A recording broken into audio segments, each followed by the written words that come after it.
আল্লাহ সূরা নাহলে বলেছেন ওয়া নাযালনা আলাইকাল কিতাব, হে নবী আমি আপনার প্রতি এমন একটা কিতাব নাযিল করেছি তিবিয়ানান লিকুল্লি শাই, যে কিতাব প্রত্যেকটা বিষয়ের ব্যাখ্যা, ওয়া হুদান এবং হেদায়াত, ওয়া রাহমাতান এবং দয়া, ওয়া বুশরা লিল মুসলিমিন মুসলিমদের জন্য সুসংবাদ। আল্লাহর রাসূল সাল্লাল্লাহু আলাইহি ওয়াসাল্লাম মুসলিম শরীফের হাদিসে বলেছেন ইন্নাল্লাহা ইয়ারফাউ বিহাযাল কিতাবি আকওয়ামান, আল্লাহ পাক এই কোরআনের মাধ্যমে বহু জাতিকে উন্নতি দেন, ওয়া ইয়াদউ বিহিল আখারিন এবং অনেককে আল্লাহ পাক অপদস্থ করেন। আল কোরআন হুজ্জাতুন লাকা ওয়া আলাইক, এটা তোমার পক্ষে সাক্ষী দিবে অথবা বিপক্ষে সাক্ষী দিবে। সবকিছু কোরআন এবং হাদিসে আছে, এগুলোকে কেন্দ্র করে যদি আমরা ব্যাখ্যা বিশ্লেষণ গবেষণা না করি তাহলে যুগ এবং জিজ্ঞাসার জবাব খুঁজে পাবো না। অবশ্যই গবেষণায় ভুল হতে পারে, ভুল হলে গবেষক শুধরে নেবেন। তার মানে এই নয় যে কোরআনের আয়াতগুলোর পিছনে যে লেখা আছে লাআল্লাহুম ইয়াতাযাক্কারুন, লাআল্লাকুম তা'কিলুন, লাআল্লাহুম ইয়াকিলুন, এই যে কথাগুলো আছে লাআল্লাহুম ইয়াতাফাক্কারুন, এই কথাগুলোকে আমরা অ্যাভয়েড করতে পারি না। তো যে পয়েন্টটা থেকে এখানে আসলাম যে এই সূরা আপনাকে মাসিহুদ দাজ্জালের ফিতনা থেকে বাঁচাবে আর দাজ্জালকে ফলো করবে এরাই, এবং তাদের অবস্থা আজকে বিশ্বের দিকে তাকালে দেখবেন তারা বিশ্বকে রুল করছে, নেতৃত্ব দিচ্ছে। মুসলিমদের ইগোতে লাগে যখন এই কথা বলা হয়, মুসলিমদের আত্মসম্মান বোধে লাগে, ইগোতে লাগে, আত্ম অহমিকায় লাগে, না আমাদেরকে ওরা রুল করছে না। আমাদের 57টা বা 60টার বেশি রাষ্ট্র আছে, সামরিক বাহিনী আছে, আমাদের প্রাকৃতিক সম্পদ আছে, আমাদের অনেক কিছু আছে, আমরাই বিশ্বের সেরা। এটা ভুলে যান, একসময় ছিলাম আমরা বিশ্বের সেরা, এখন আমরা বিশ্বের সেরা নই। কোন দিক থেকে সেরা আমরা? ধর্মতাত্ত্বিক দৃষ্টিকোণ থেকে দেখেন, আজকে মুসলিমদের তাওহীদের মধ্যে শিরকের জয় জয়কার, আজকে মুসলিমদের সুন্নাহর মধ্যে বেদাতের জয় জয়কার। অর্থনৈতিক জীবনে গিয়ে দেখেন মুসলিমদের হালালের মধ্যে হারামের জয় জয়কার। মুসলিমরা সুদ খাচ্ছে অবলীলায়, ঘুষ খাচ্ছে অবলীলায়, দুর্নীতি করছে, সম্পদ আত্মসাৎ করছে অবলীলায়, মিথ্যা বলছি, চুরি করছি, ডাকাতি করছি, ছিনতাই করছি, ধর্ষণ করছি, জিনা করছি, মাদক খাচ্ছি, নাশক্ত হচ্ছি, ক্যাসিনোতে যাচ্ছি, জুয়া খেলছি, দুনিয়ার প্রতি আসক্ত হয়ে গেছি মুসলিমরাই। কোন দিক থেকে আমরা স্বতন্ত্র, স্বাধীন এবং ইজ্জত, শরাফত লাভ করতে পেরেছি এই বিশ্বে? ধর্মতাত্ত্বিক ক্ষেত্রে আরো দেখবেন আমরা ধর্মের নামে হাজারটা দলে বিভক্ত আছি, পলিটিক্যালি আমরা হাজার দলে বিভক্ত, আমরা সোশ্যালি দেখবেন বিভক্ত, আমরা দিন প্রচারের ক্ষেত্রেও বিভক্ত। দেখবেন এক বক্তা আরেক বক্তার নিন্দা না করতে পারলে পেটের ভাত হজম হয় না।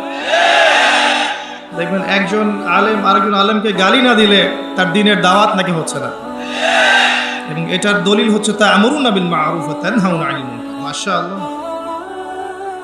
তারপরে খেয়াল করে দেখবেন দুই ভাই, আপন মায়ের পেটের দুই ভাই, দুইটা আলাদা আলাদা পলিটিক্যাল দল করে, কিন্তু দুই ভাই হওয়া সত্ত্বেও এক ভাই আরেক ভাইয়ের প্রতি শত্রুতা পোষণ করছে।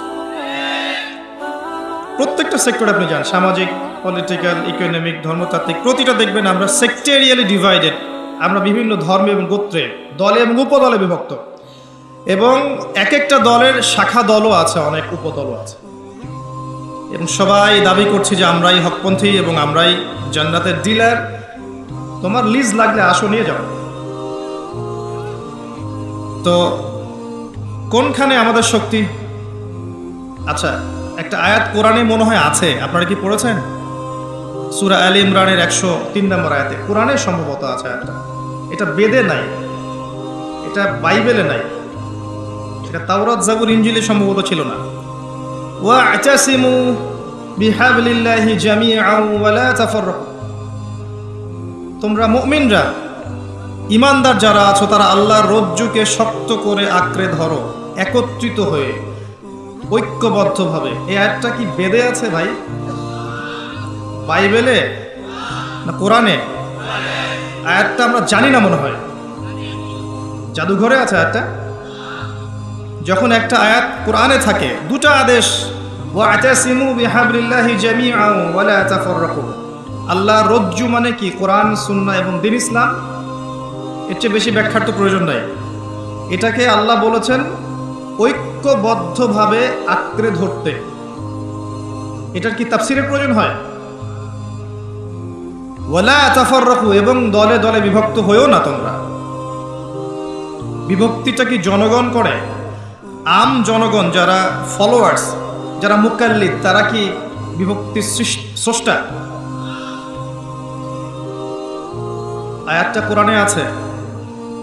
একটা আয়াত যখন স্পষ্ট কোরআনে থাকবে এবং আমরা চাক্ষুষ দেখেও পাশ কাটিয়ে যাচ্ছি, এটা কি কোরআনের অবমাননা নয়? এটা কি কোরআনকে বাহাত দিয়ে ধরার চাইতেও বড় পাপ নয়? এটা কি কোরআনকে অজু ছাড়া স্পর্শ করার চেয়েও বড় পাপ নয়? একজন অমুসলিম নাস্তিক মুরতাদ মনে করেন কোরআনকে পুড়িয়ে দিয়েছে, নাউযুবিল্লাহ, বা অবমাননা করেছে, তখন আন্দোলন হয় না? গায়ের রক্ত গরম হয় না? এবং দেখা যায় ওই কোরআনের জন্য তখন জীবন দিতে প্রস্তুত থাকে মুসলিমরা, তাই না? এটা কোরআনে আছে। মুসলিমদেরকে এই আয়াতটা আমল করতে বলা হয়েছে। এরপরে যদি আমরা না করি, তাহলে কে বড় পাপী? ওই অবমাননাকারী কাফের মোরতাদ নাকি আমি? ও তো জানেই না কোরআন কি জিনিস। নিঃসন্দেহে ওরটা বড় পাপ। এটা আমার পাপটাকে ছোট করে দেখার সুযোগ নেই। কোরআনে যখন আল্লাহ বলছেন ওয়ালা তাকরাবু জিনা, জিনার ধার কাছেও যেও না, তারপরেও যুব সমাজ আমরা যাচ্ছি, তাহলে এটা কি কোরআনের অবমাননা নয়? আল্লাহ পাক বলছেন ইত্তাকুল্লাহ, আল্লাহকে ভয় করো, ওয়াযারু মা বাকিয়া মিনার রিবা, সুদের অবশিষ্ট অংশ ছেড়ে দাও, ওয়া ইল্লাম তাফআলু, যদি তোমরা এটা না করো, ফা'যানু বিহারবিন মিনাল্লাহি ওয়া রাসূলিহি, ফা'যানু বিহারবিন মিনাল্লাহি ওয়া রাসূলিহি, যদি সুদ না ছেড়ে দাও তাহলে আল্লাহ এবং তার রাসূলের সাথে যুদ্ধের ঘোষণা শুনে রাখ। এটা কোরআনে আছে, আমি বানিয়ে বলিনি। এটা ওই কোরআনেই আছে যে কোরআন আপনার বাসায় আছে। জাস্ট সূরা বাকারাটা খোলেন, শেষের দিকে দেখেন, 3য় পারায় আছে। এরপরেও আমাদের পুরো ইকোনমিক সিস্টেম সুদভিত্তিক। এটা কি কোরআনের অবমাননা নয়? নাকি শুধু অজু ছাড়া স্পর্শ করলে অবমাননা হবে? আল কোরআনের আলো ঘরে ঘরে জ্বালতে চাই, তাই না? 80% মুসলিম কোরআন তেলাওয়াত করতে জানে না। যারা মুখস্থ করছি কোরআন, দেখা যায় মুখস্থ করার পরে আরো 20-30 বছর পার হয়ে গেছে, কিন্তু এখন পর্যন্ত কোরআনের অর্থ সে জানে না। কোরআনের বেশিরভাগ আয়াতগুলোর অর্থ আমরা আমজনতা জানি না। কোরআনের আদেশ পুরো মানতে পারি না, নিষেধগুলোকে বর্জন করতে পারি না। কেউ কেউ আছেন এমন যারা আদেশ কিছুটা মানি ঠিকই, নিষেধকে বর্জন করতে পারি না। কোরআনের দাওয়াত, প্রচার, প্রতিষ্ঠা, আল্লাহর জমিনে আল্লাহর দিন প্রতিষ্ঠার জন্য চেষ্টা করি না। এই বিষয়গুলোকে কোরআন এবং সুন্নাহকে অবমাননা করা হয় কিনা এর উত্তরটা আপনারা খুঁজবেন, অনুগ্রহ করে। আল্লাহ পাক আমাদেরকে বোঝার তৌফিক দান করুন।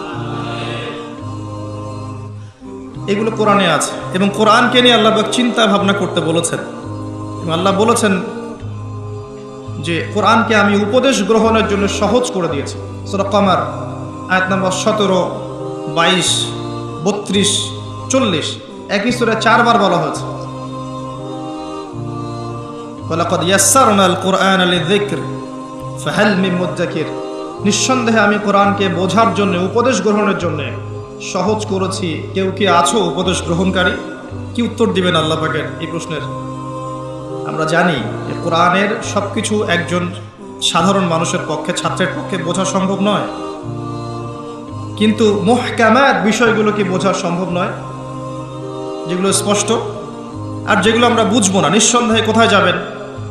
হকপন্থী উলামায়ে কেরামের কাছে যাবেন, প্রশ্ন করবেন, জিজ্ঞাসা করবেন, উত্তর জেনে নেবেন। ফাসআলু আহলা যিকরি ইন কুনতুম লা তা'লামুন। এটাও কোরআনের উপরে আমল করা হলো। কোরআন দিয়ে যদি আপনি এখন বিশ্বটাকে দেখেন, তাহলে ওই উত্তরটা পাবেন যে মাসিহুদ দাজ্জালের অনুসারীরা আজকে বিশ্বের শক্তিশালী আমরা নই। এবং সবচেয়ে মজার আরেকটা বিষয় আছে যে কিয়ামতের পূর্বে আসা সবচেয়ে বড় ফিতনাটাকে নিয়ে আমাদের খুব বেশি বইপত্র লেখা হয়নি, এবং ইনস্টিটিউশনগুলোতে হোক সেটা সেকুলার কনসেপ্টে বা ইসলামিক কনসেপ্টে মাসিহুদ দাজ্জালকে কেন্দ্র করে আলাদা কোনো সাবজেক্ট নাই, অথচ সে এই পৃথিবীর সবচেয়ে বড় ফিতনা। একটু বুঝাই তাহলে বুঝবেন ইনশাআল্লাহ। এখন সারা বিশ্বের দিকে আপনি তাকাচ্ছেন, দেখছেন যে মুসলিমরা বিভক্ত, আমাদের ঐক্য নাই, আমাদের শক্তি নাই, কোনো খিলাফা নাই, আমির নাই, নেতা নাই, আমাদের স্বতন্ত্র মিডিয়া নাই, স্বতন্ত্র প্রযুক্তি নাই, ইকোনমিক বেস নাই স্বতন্ত্র, আমাদের পলিটিক্যাল পাওয়ার নাই ইউনিভার্সাল, মানে আপনার ওয়ার্ল্ড ওয়াইড জিওপলিটিক্যালি মুসলিমদের উপর অত্যাচার হচ্ছে, হত্যা হচ্ছে, সুদ ঘুষ জেনা ব্যভিচার দুর্নীতি সব কিছু হচ্ছে। এই সমস্ত ফিতনাগুলোকে যদি একত্রিত করেন, এই সমস্ত ফাসাদগুলোকে যদি একত্রিত করেন, তারপরেও এটা মাসিহুদ দাজ্জালের চেয়ে ভয়ঙ্কর ফিতনা হবে না। তারপরেও এই সাবজেক্টটাকে নিয়ে আমাদের খুব একটা মাথা ব্যথা নাই। আল্লাহ পাক আমাদেরকে বোঝার তৌফিক দান করুন। এবারে আসেন, এই সূরা আপনাকে এখান থেকে বাঁচাবে। তার আগে আপনাকে দৃষ্টিভঙ্গি পরিবর্তন করতে হবে। এই ফাউন্ডেশনের নাম দেখে ওই দৃষ্টিভঙ্গির কথা মনে পড়লো। একজন নবী বক্তব্য দিচ্ছিলেন, জনগণের মধ্যে একজন বললেন, আপনি খুব চমৎকার আলোচনা করেছেন, আপনি কি পৃথিবীর সবচেয়ে জ্ঞানী মানুষ? তিনি বললেন, হ্যাঁ আমি পৃথিবীর সবচেয়ে জ্ঞানী মানুষ। আল্লাহ পাক তাকে ধরলেন, বললেন, হে মূসা আলাইহিস সালাম, তুমি পৃথিবীর সবচেয়ে জ্ঞানী মানুষ নও। আমার একজন বান্দা আছে যাকে তুমি 2 সাগরের মিলন স্থলে পাবে, যার নাম খিদির অর্থাৎ শ্যামল, সে এই পৃথিবীর সবচেয়ে জ্ঞানী মানুষ। নবী মূসা আলাইহিস সালাম বললেন, আমি তার সাথে দেখা করতে চাই, I want to meet him. আল্লাহ পাক বললেন, মাছ নাও, মাছ, থলের মধ্যে মাছ নাও, যাত্রা শুরু করো। যেখানে গিয়ে দেখবে এই মাছ জীবিত হয়ে গেছে, সেখানেই সেই ব্যক্তির সাক্ষাৎ পাবে। তিনি চলতে লাগলেন। তার সাথে ছিল ইউশা বিন নুন, যিনি পরবর্তীতে নবী হয়েছেন।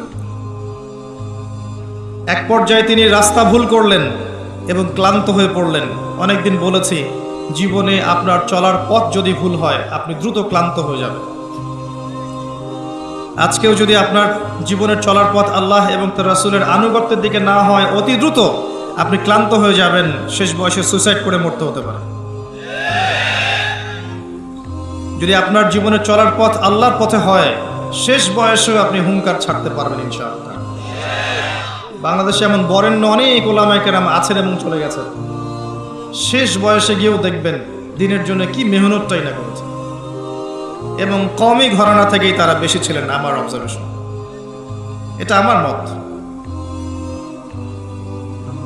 ভালো খায়ের এবং কল্যাণ যেখানেই আছে সেখানে আমাদেরকে যেতে হবে এবং তার পক্ষে আমাদেরকে থাকতে হবে।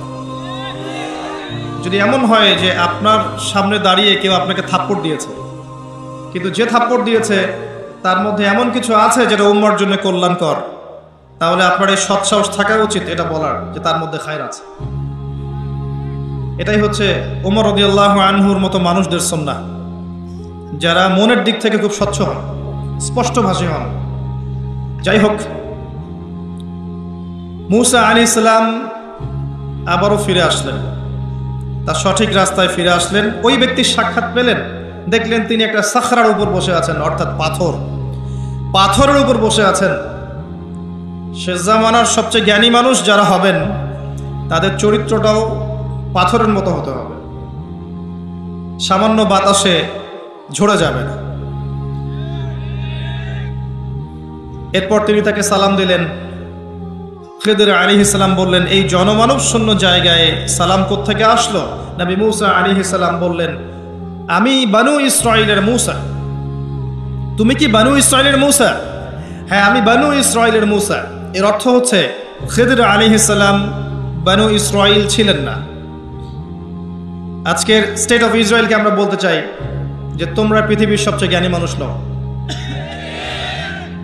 তারা মনে করে যে they are the elite society of the world, তারা এই পুরো মহাবিশ্বের এলিট সোসাইটি, বাকি সব হচ্ছে ককরোচ বা তেলাপোকা।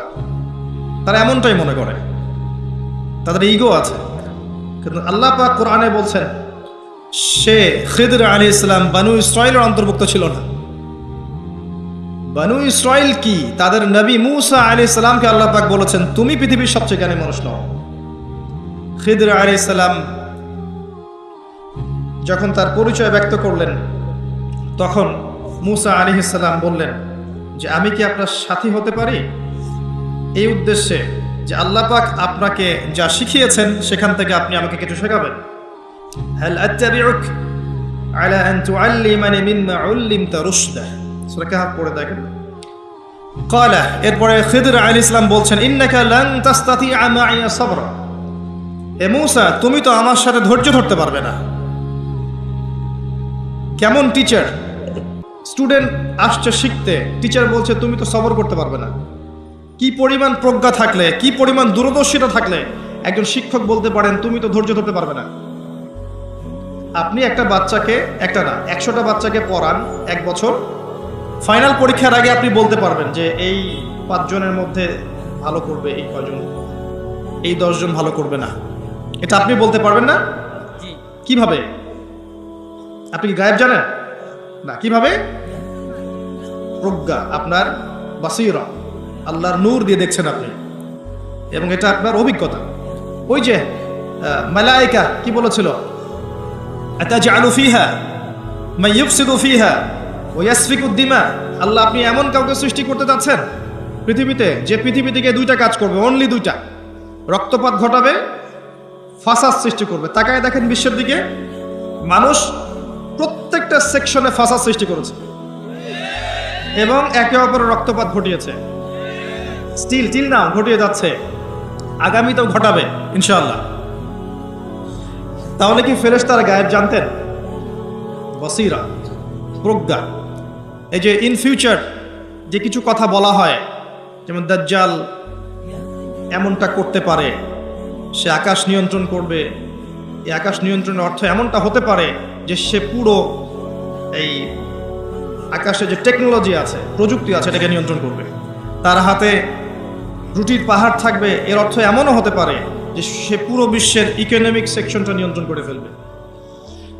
তার ফলোয়ারদেরকে সে জান্নাত দিবে, আর তাকে যারা ফলো করবে না ওদেরকে জাহান্নামে ঢোকাবে। এটা তো মানে সত্যিকার অর্থের জান্নাত জাহান্নাম নয়, কারণ এক হাতে জান্নাত নিয়ে ঘোরা কি সম্ভব? এক হাতে কি জাহান্নাম নিয়ে ঘোরা সম্ভব? এটা হচ্ছে নিঃসন্দেহে দুনিয়ার প্রোগ্রেস, আল্লাহু আ'লাম বিসসাওয়াব। এবং সে এমন গাধার পিঠে উঠে সফর করবে যে গাধার লম্বা কান থাকবে, যার নিচে হাজার হাজার শত শত মানুষ আশ্রয় নিতে পারবে। হতে পারে এটা এয়ারক্রাফট, অত্যাধুনিক প্রযুক্তি। এই যে বিষয়গুলো, এগুলো কি গায়েব জানার পর মানুষ বলছে? এটা ইলম বা প্রজ্ঞা বা বাসিরা অথবা আল্লাহর নূর। 10 বছর আগ থেকে বলা হয়েছে আমি এখানেই বিচ্ছেদ, তোমার সাথে পথ চলা আমার আর হলো না। আল্লাহ নবী সাল্লাল্লাহু আলাইহি ওয়াসাল্লাম বলেছিলেন যদি সেদিন মূসা আলাইহিস সালাম এত বেশি প্রশ্ন না করতেন তাহলে হয়তো আরো অনেক জ্ঞান জানা যেত। সন্তান ছোট, পিতামাতা সৎ ছিলেন, আল্লাহ খিদর আলাইহিস সালামকে পাঠিয়ে তাদের নিরাপত্তার ব্যবস্থা করলেন। খেয়াল করেছেন? আপনি আমি যদি সৎ হই, আপনার আমার সন্তানকে নিয়ে এত টেনশন করার কিছু নাই। তাদের ভবিষ্যতের দায়িত্ব কে নেবেন? আল্লাহ নিয়ে নেবেন ইনশাআল্লাহ। ওই যে জাফর ইবনে আবি তালেব রাদিয়াল্লাহু আনহু মোতার যুদ্ধে শহীদ হয়েছিলেন, তখন তার বাচ্চারা ছোট ছোট ছিলেন। নবী সাল্লাল্লাহু আলাইহি ওয়াসাল্লাম জড়িয়ে ধরে এই বাচ্চাদেরকে জড়িয়ে ধরে কেঁদেছেন অঝোর নয়নে।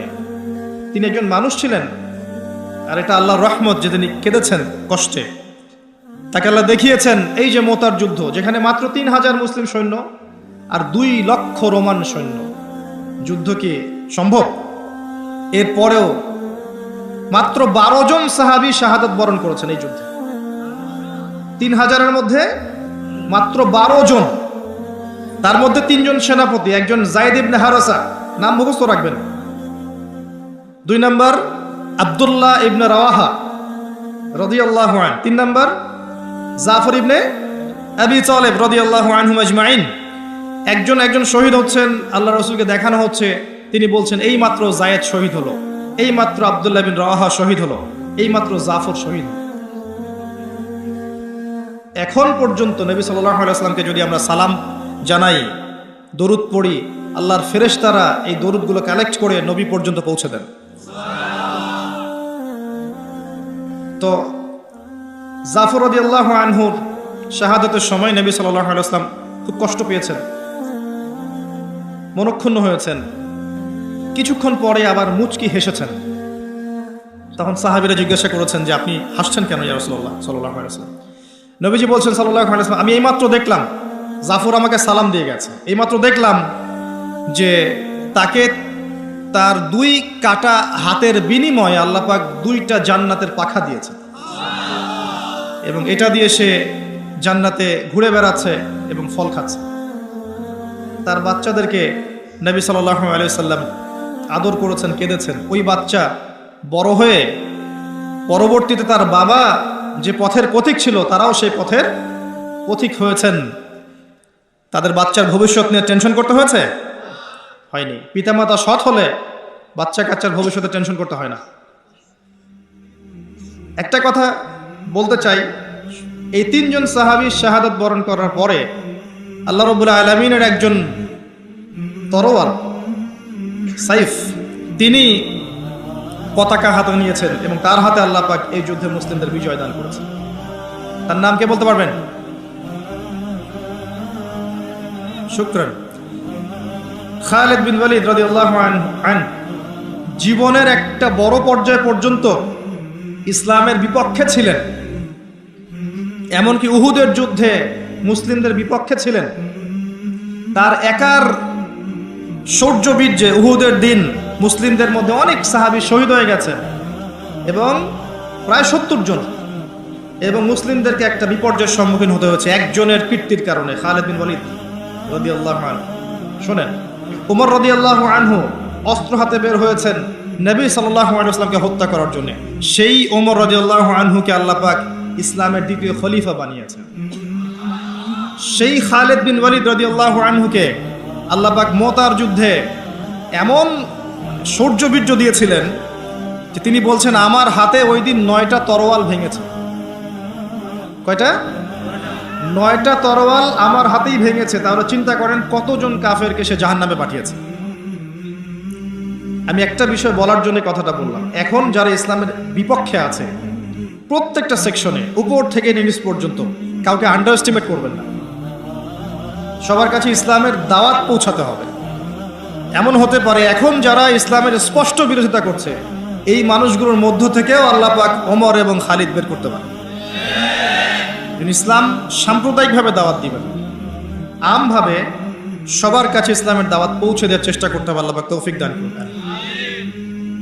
খিদির আলাইহিস সালাম 3টা কাজের কারণ ব্যাখ্যা করলেন। এখান থেকে আপনার দৃষ্টিভঙ্গিটা হচ্ছে এমন, নবী মূসা আলাইহিস সালাম বাহ্যিক চোখ দিয়ে দেখেছেন, আর খিদির আলাইহিস সালামের কাছে আল্লাহর নূর, প্রজ্ঞা এবং বাসীরা ছিল। কথা কি বুঝতে পারছেন? নবী মূসা আলাইহিস সালামের কাছে বাহ্যিক চোখে আপাত দৃষ্টিতে মনে হয়েছে এটা খারাপ, এটা ঠিক নয়, এটা অনুচিত, কিন্তু খিদির আলাইহিস সালাম দূর পর্যন্ত দেখতে পাচ্ছিলেন এবং তিনি প্রত্যেকটা বিষয়ের গ্রহণযোগ্য কারণ ব্যাখ্যা করেছেন। দৃষ্টিভঙ্গি হচ্ছে আপনার এমন, এই জামানায় যদি আপনি ফিতনা থেকে বাঁচতে চান, আপনি যদি ফিতনাময় পরিবেশে সমস্যাগুলো ফাইন্ড আউট করতে চান, করণীয় ফিক্স করতে চান, বাহ্যিক চোখ দিয়ে সব কিছু দেখলে হবে না। খিদির আলাইহিস সালামের মতো হৃদয়ের চোখ উন্মুক্ত করতে হবে, হৃদয়ের কান উন্মুক্ত করতে হবে এবং কলব দিয়ে উপলব্ধি করার চেষ্টা করতে হবে। আল্লাহ পাক তৌফিক এনায়েত করবেন। সূরা কাহফ এই দৃষ্টিভঙ্গি নিয়ে পড়ার চেষ্টা করবেন।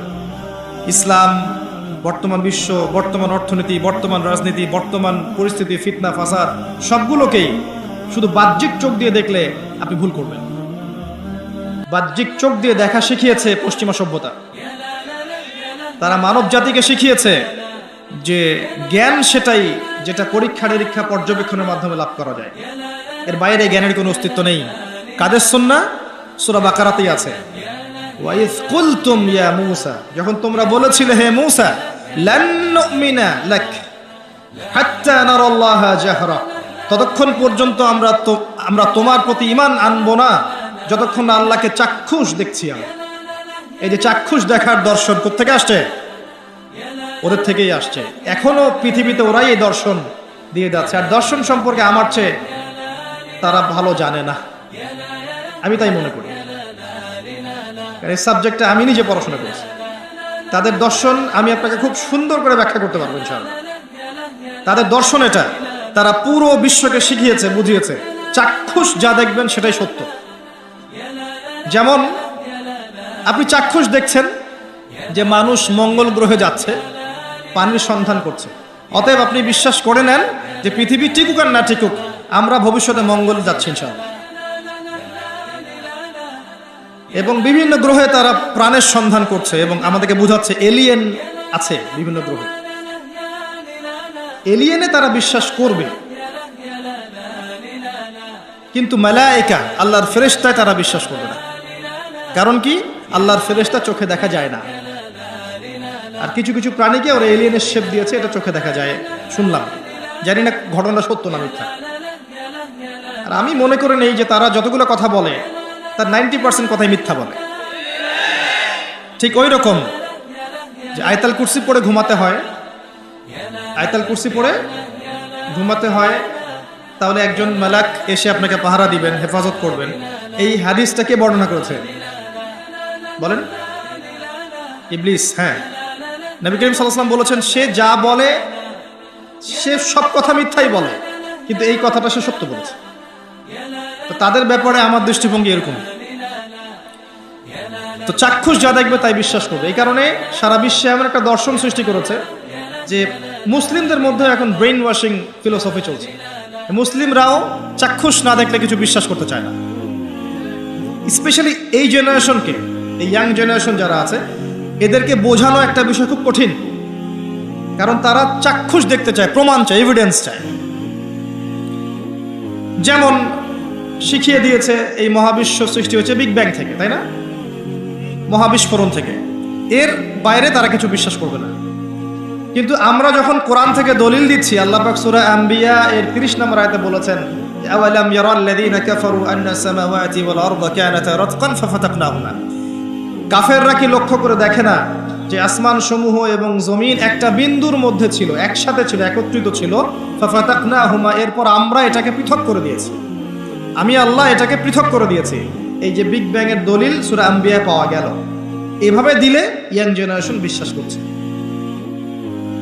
যদি নাসা বলে যে পৃথিবী থেকে লক্ষ কোটি আলোকবর্ষ দূরে একটা গ্রহের সন্ধান পাওয়া গেছে, হীরা দিয়ে তৈরি, জহরত দিয়ে তৈরি, সোনা দিয়ে তৈরি, রূপা দিয়ে তৈরি, ওখানে হুর পড়ি আছে, ইত্যাদি ইত্যাদি, আগামী দিন এই বিশ্ব ঢালাও ভাবে প্রচার করবে হ্যাঁ এর ঘটনা সত্য। আল্লাহ পাক শুধু কোরআনেই নয়, তাওরাত, জাবুর, ইনজিলেও বলেছিলেন যে জান্নাত একটা জিনিস আছে, মুত্তাকিদের জন্য আল্লাহ পাক প্রস্তুত করেছেন। এই সভ্যতা এটা বিশ্বাস করবে না, কারণ সে চাক্ষুষ দেখেনি এখন পর্যন্ত। এই যে দর্শন লান নুমিনা লাকা হাত্তা নারাল্লাহা জাহরা, এটা নতুন দর্শন নয়, এটা প্রাচীন দর্শন। এরা নতুনত্ব দিয়েছে। কিন্তু এখানে মনে রাখবেন, আপনার ঈমানের প্রতিটা পিলার অদৃশ্যে বিশ্বাস। কিসে বিশ্বাস? আল্লাহ যদি চোখের সামনে থাকতেন, ফেরাউনও তাকে সিজদা করত। তাহলে এই আয়াত কোথায় যেত? লিনাবলুয়াকুম আইয়ুকুম আহসানু আমালা। আল্লাহ পাক পৃথিবীতে পাঠিয়েছেন পরীক্ষা করার জন্য যে আমাদের মধ্যে আমলে কে উত্তম। আল্লাহ যদি চোখের সামনে থাকতেন, ফেরেশতারা আমাদের চোখের সামনে থাকতো, মানুষ আজরাইলকে দেখতে পায়, মালাকুল মউতকে দেখতে পায়, তাহলে কি পাপ করে? পরীক্ষা হয়। সিম্পল। এটা বোঝার জন্য পিএইচডি করার দরকার আছে? এখন এগুলো বোঝায়। ইমানের 6 পিলার প্রতিটাই গায়ে। আল্লাহকে দেখতে পাই না, বিশ্বাস করতে হবে। মালায়েকাকে দেখি না, এই জায়গা মালায়েকা ঘিরে রেখেছেন, দেখি না, বিশ্বাস করতে হবে। আগের আসমানি কিতাব একটাও দেখি নাই। ইভেন অনেক মুসলিম তো কোরআনও দেখে নাই।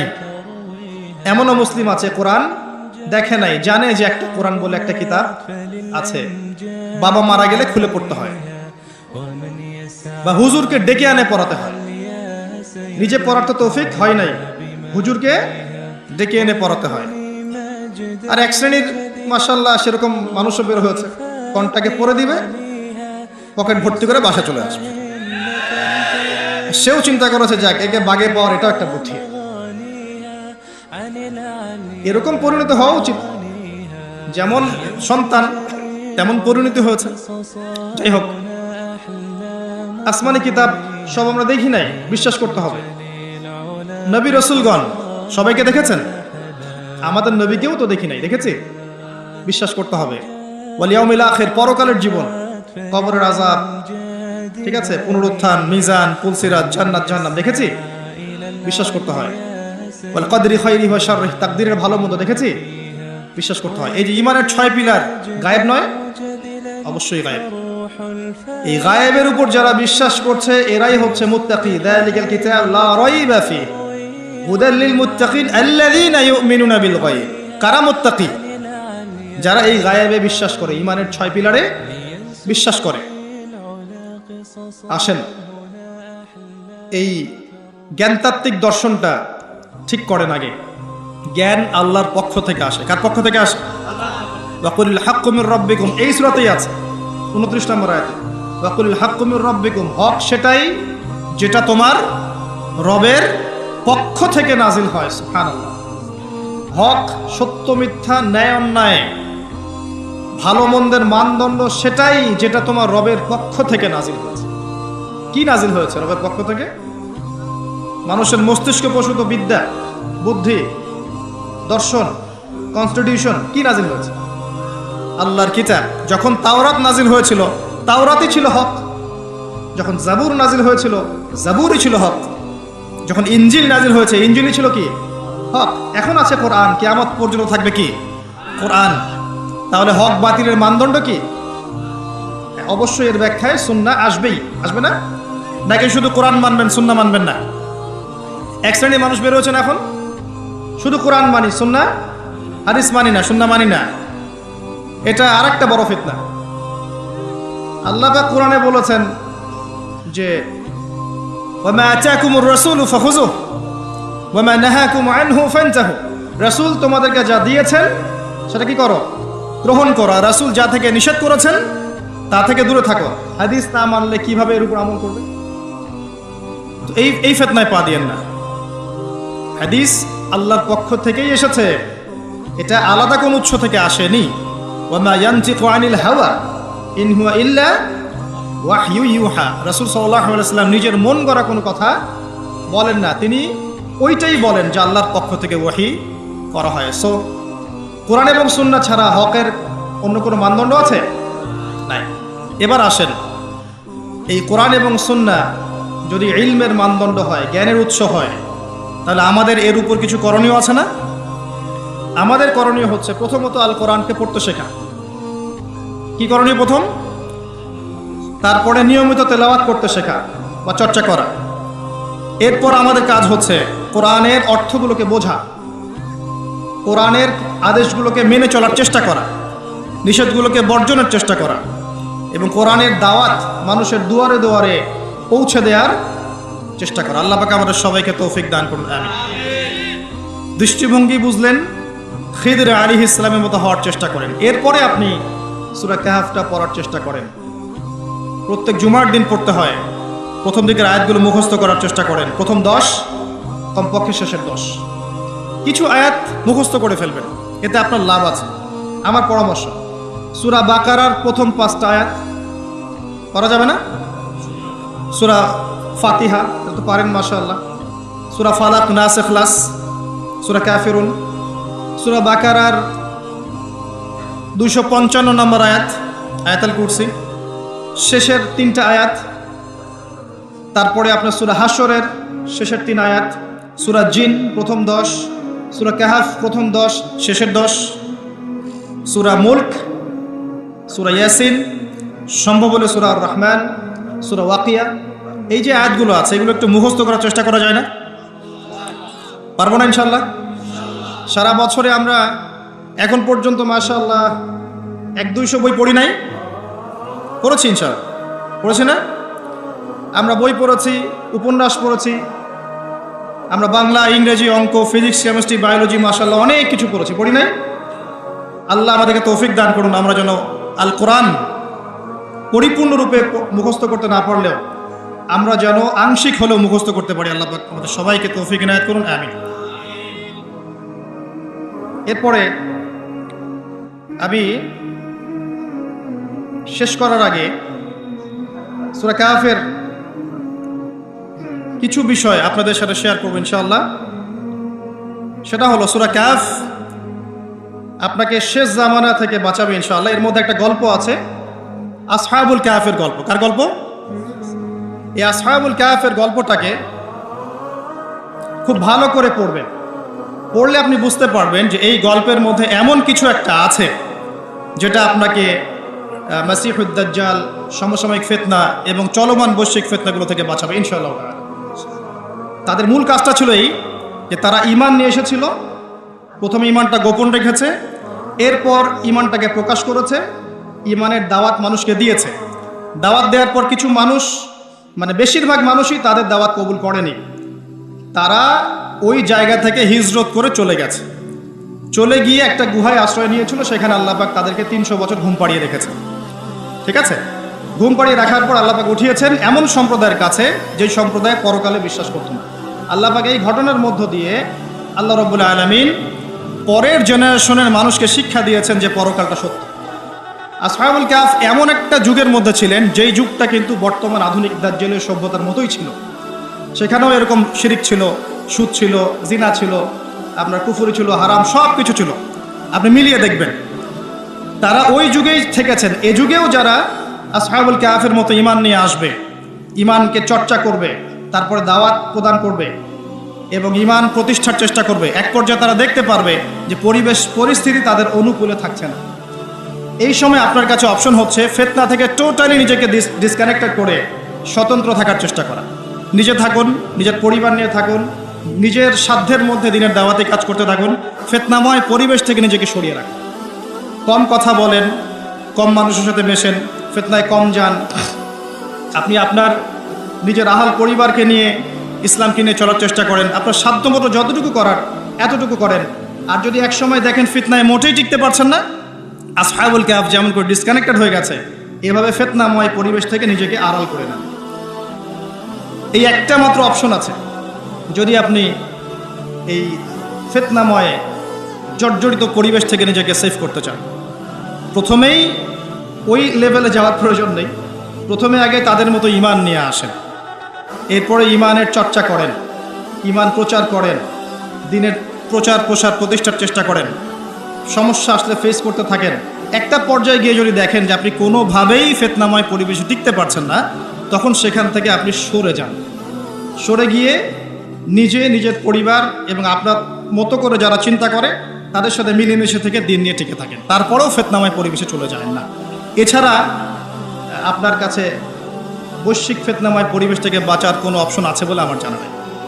আর মাসিহুদ দাজ্জালের ফিতনা থেকে আল্লাহ পাক আপনাকে এই সূরার মধ্য দিয়ে বাঁচাবে এভাবেই, যদি আপনি আসহাবুল কাহফের মতো ইনিশিয়েটিভগুলো নিতে পারেন। আদারওয়াইজ এই সূরা পড়েও মাসিহুদ দাজ্জালের ফিতনা থেকে বাঁচা যাবে না। আমরা পুরো পরিবেশ যদি পর্যবেক্ষণ করি তাহলে কিছু করণীয় বের করতে পারবো। এই করণীয়গুলো এক কথায় বলে আমি আমার আলোচনা গুটাচ্ছি, কারণ অনেক বেশি কথা বলে মনে রাখতে পারবেন না। আমি আমার ক্ষুদ্র জ্ঞানে যা বুঝতে পারছি আমি আপনার সাথে শেয়ার করছি। আমার কথায় যদি ভুল থাকে এটা আমার পক্ষ থেকে, সঠিক হলে আল্লাহর পক্ষ থেকে। এবং আপনার কাছে শোনার পরে পর্যালোচনা করে যদি মনে হয় কথাগুলো ঠিক আছে তাহলেই কেবল গ্রহণ করবেন, অন্যথায় করবেন না। আমার মনে হয় এই পরিবেশে টিকে থাকতে হলে আপনাকে আমাকে প্রথমত ইলম অর্জন করতে হবে। কি করতে হবে? ইলম অর্জন করতে হবে। এই ইলম অর্জন একা একা করা যায় না, ওস্তাদ লাগবে। হকপন্থী ওস্তাদদের কাছে যাবেন, কনস্ট্রাকটিভ সিলেবাসে পড়াশোনা করবেন। এবং আমি এই সিলেবাস নিয়ে অনেক কথাই পর্যন্ত বলেছি, এগুলো দেখে নেবেন। আপনি যেদিকেই পড়াশোনা করেন না কেন, আপনি এমনভাবে পড়াশোনাটা গুছিয়ে নেন যাতে আপনি আপনার জ্ঞান দিয়ে এই যুগের খিদির হতে পারেন। আর খিদির আলাইহিস সালাম হতে হলে শুধু বইপত্র মুখস্থ করলেই হবে না, আল্লাহর কি লাগবে? আল্লাহর নূর আর বাসিরা লাগবে। এই জন্য মনের মধ্য থেকে সমস্ত হিংসা, বিদ্বেষ, গীবত, তহমত, রিয়া, অহংকার, সমালোচনার সংস্কৃতি ত্যাগ করতে হবে। অনেক বড় ডিগ্রি আছে দারুল উলুম থেকে, কেমব্রিজ, অক্সফোর্ড, হার্ভার্ড থেকে, মনের মধ্যে অহংকার আছে, এই মনের মধ্যে, এই কলবের মধ্যে আল্লাহর নূর কখনো আসবে না। তো আত্মশুদ্ধি অর্জন করা, তো জ্ঞান অর্জনের সাথে উস্তাদের সোহবত এবং আত্মশুদ্ধি অর্জন করা। আত্মশুদ্ধি অর্জন করতে হলে বেশি বেশি ফরজের সাথে নফল করতে হবে, কোরআন তেলাওয়াত বেশি বেশি করতে হবে, বোঝার চেষ্টা করতে হবে, দান সাদাকা বাড়াবেন, রোজার পরিমাণ বাড়ানোর চেষ্টা করবেন।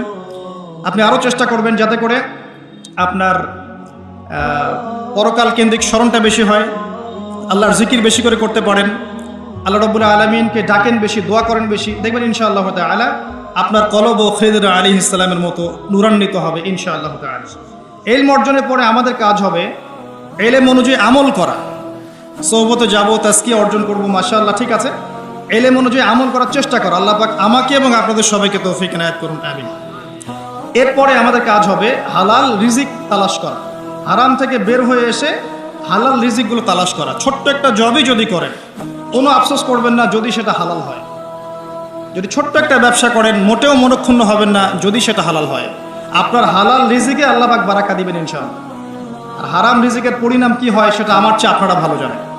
হারামে যাবেন না, হালালে থাকেন। এরপরে আপনি আদর্শ একটা পরিবার গড়ে তোলার চেষ্টা করবেন। পরিবারের লোকজন যদি আপনার কথা শোনে আলহামদুলিল্লাহ, যদি না শোনে ওয়াজ করতে করতে বোঝাতে বোঝাতে শুনছেই না একবারে, আপনি স্বতন্ত্র একক পরিবার গঠন করেন, দিন নিয়ে টিকে থাকেন, সিম্পল।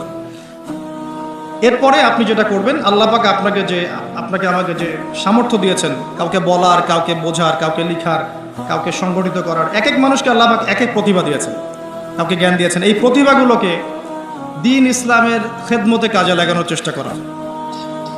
যেমন প্রত্যেকের জীবনে একটা প্রজেক্ট থাকতে পারে। কেউ একজন একটা স্কুল করেছে, এটাই তার প্রজেক্ট। কেউ মাদ্রাসা করেছে, কেউ একজন মসজিদ প্রতিষ্ঠা করেছে, কেউ দেখা গেছে অসহায় মেয়েদেরকে নিয়ে কাজ করেছে, কেউ ইসলামিক কোনো এনজিও করেছে, কেউ ইসলামিক কোনো ইকোনমিক সিস্টেম লঞ্চ করেছে, ঠিক আছে, কেউ মানব সেবামূলক কাজ করছে, কেউ পলিটিক্স করছে, সেখানে গিয়েই মানুষের খেদমত করার চেষ্টা করছে। এক এক মানুষ এক একভাবে দিনের খেদমত করতে পারে এবং সবাই যার যার জায়গা থেকে দিনের খেদমত করতে পারে। আল্লাহ পাক তৌফিক দিয়েছে এবং আমাদেরকে যেন তৌফিক দান করেন, আমিন। তো সবাই সবার প্রতিভাটাকে আগে ফাইন্ড আউট করে আমার মধ্যে কি প্রতিভা আছে। বলতে পারলে বলেন, লিখতে পারলে লিখেন, ঠিক আছে। ভালো কোনো অ্যাসোসিয়েশন করতে পারলে সেটা করেন। যেটা করে আপনার দেশের জাতির উম্মার উপকার হবে সেটাই করেন। এতে করে দেখবেন ইসলাম ঐক্যবদ্ধভাবে এগিয়ে যাবে ইনশাআল্লাহ। আল্লাহ পাক তৌফিক এনায়েত করুন, আমিন। আরেকটা কাজ করবেন, পরবর্তী জেনারেশন যারা আসবে, আমাদের বাচ্চা কাচ্চা যারা আসছে, এদেরকে এমনভাবে মানুষ করতে হবে যেন এরা আগামী বিশ্বটাকে ডিল করতে পারে। আমরা যা পারি নাই ওরা যেন সেটা করতে পারে। আল্লাহুম্মা আমিন। আল্লাহ তৌফিক দান করুন। আর সবশেষ একটা কাজ করতে হবে, সেটা হলো উম্মার মাঝে বিভক্তি ছড়ানো যাবে না, সবাইকে ঐক্যবদ্ধ করার চেষ্টা করতে হবে। সবাইকে নিজের ভাই মনে করতে হবে। যে যার জায়গা থেকে ঐক্যের চেষ্টা করলে পরে ইনশাআল্লাহ আজ হোক আর কাল হোক দেখবেন একটা ইউনাইটেড প্ল্যাটফর্ম গড়ে উঠবেই ইনশাআল্লাহ। একটা দেশের সরকার, প্রশাসন, জনগণ, আলেম ওলামা, যুবক সমাজ, মেয়েরা, শিশুরা সবাই মিলেই হচ্ছে একটা বডি, একটা শরীর। একটা অংশে আঘাত পেলে আর এক অংশ সেই ব্যথা অনুভব করবে। সবাই সবার বন্ধু, কেউ কারো শত্রু নয়। সবাইকে নিয়েই যখন আপনি আগাবেন দেখবেন বিশ্বের মানচিত্রে বাংলাদেশ একটা শক্তিশালী মুসলিম কান্ট্রি হিসেবে এগিয়ে যাবে ইনশাআল্লাহ আযজা ওয়া জাল্লা। সব দেশ যদি এভাবে চিন্তা করে তখন সারা বিশ্বে একটা ইসলামিক বড় বেজ এবং প্ল্যাটফর্ম তৈরি হবে ইনশাআল্লাহ। তখন গিয়ে দেখবেন আমরা ঐক্যবদ্ধভাবে ওদের বিরুদ্ধে লড়তে পারছি, আদারওয়াইজ পারবো না। আল্লাহ পাক আমাদের কথাগুলোর গভীরতা বোঝার তৌফিক দান করুন, আল্লাহুম্মা আমিন।